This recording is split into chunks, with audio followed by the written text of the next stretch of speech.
നിങ്ങളെ ഞെട്ടിപ്പിക്കുന്ന ഒരു വാക്ക് പറഞ്ഞിട്ട് small aim is A crime. ചെറിയ ലക്ഷ്യങ്ങൾ ക്രിമിനൽ കുറ്റമാണെന്നാണ് APJ അബ്ദുൽ കലാം പറഞ്ഞത്. കാരണം എന്താണെന്നറിയോ, നമ്മുടെ മുമ്പിൽ വലിയ ലക്ഷ്യങ്ങളുണ്ടെങ്കിൽ മാത്രമേ എവിടെ വീണാലും നമുക്ക് എഴുന്നേറ്റ് ഓടാൻ തോന്നുകയുള്ളൂ. നിങ്ങൾക്കറിയോ സ്റ്റീവ് ജോബ്സിനെ അറിയാത്തവരുണ്ടാവില്ലല്ലോ. നമ്മുടെയൊക്കെ ഇന്ന് കയ്യിലുള്ള ആപ്പിളിൻ്റെയും ഐഫോണിൻ്റെയും ഒക്കെ പിതാവാണ്.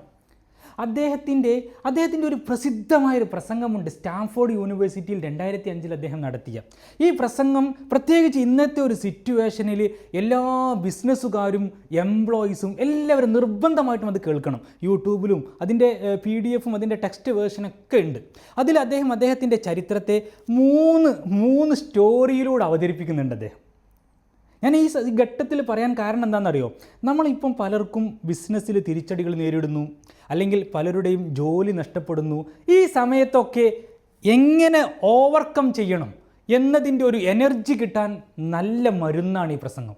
കാരണം അദ്ദേഹത്തിൻ്റെ ആ 3 സ്റ്റോറിയിലെ രണ്ടാമത്തെ ഒരു സ്റ്റോറിയാണ് ആപ്പിളിൻ്റെ കഥ, ഐഫോണിൻ്റെ കഥ, ആ കമ്പനിയുടെ കഥ.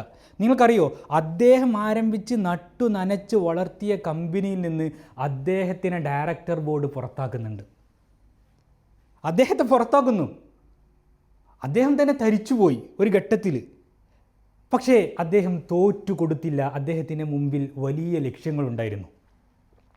പുറത്തിറങ്ങിയ അദ്ദേഹം പിന്നീട് വീണ്ടും 0 നിന്ന് ആരംഭിച്ചു. 2 കമ്പനികൾ അദ്ദേഹം തുടങ്ങി. പിക്സാർ, നെക്സ്റ്റ്, ഇതൊക്കെ അദ്ദേഹം ആരംഭിക്കുന്നത് അതിന് ശേഷമാണ്. ഇന്നും നിങ്ങൾക്ക് ഗൂഗിളിൽ അടിച്ചു നോക്കിയാൽ കിട്ടുന്നത് ഈ കമ്പനികളുടെയൊക്കെ ഫൗണ്ടറും CEOയുമായിട്ടുള്ള അദ്ദേഹത്തിൻ്റെ വിക്കിപീഡിയ ഡാറ്റാസാണ്. നിങ്ങൾക്കറിയോ, ഇന്ന് നമ്മുടെ കയ്യിലിരിക്കുന്ന ഐഫോണിൻ്റെയും ആപ്പിളിൻ്റെയും ഒക്കെ ഏറ്റവും ബൃഹത്തായ ടെക്നോളജി രൂപപ്പെടുന്നത് പിക്സാറിലും നെസ്റ്റിലുമൊക്കെ വെച്ചായിരുന്നു. ആപ്പിളിൽ നിന്ന് പുറത്താക്കിയ അദ്ദേഹം ആരംഭിച്ച ഈ 2 കമ്പനികളാണ് ഇന്ന് നമ്മുടെ കയ്യിലിരിക്കുന്ന ഐഫോണുകളുടെ വളർച്ചയ്ക്ക് ഏറ്റവും പ്രധാനമായി മാറിയത്. പിന്നീട് നെക്സ്റ്റ് എന്ന കമ്പനി ആപ്പിൾ വാങ്ങി. അങ്ങനെയാണ് സ്റ്റീവ് ജോബ്സ് രണ്ടാമത് ആപ്പിളിലേക്ക് തിരിച്ചെത്തിയത്. അങ്ങനെയാണ് ലോകത്ത് ഐഫോൺ എന്ന ഇന്ന് നമ്മുടെ കയ്യിലിരിക്കുന്ന 17 Pro Max, ഈ വിപ്ലവം പോലും ലോകത്തുണ്ടായത്.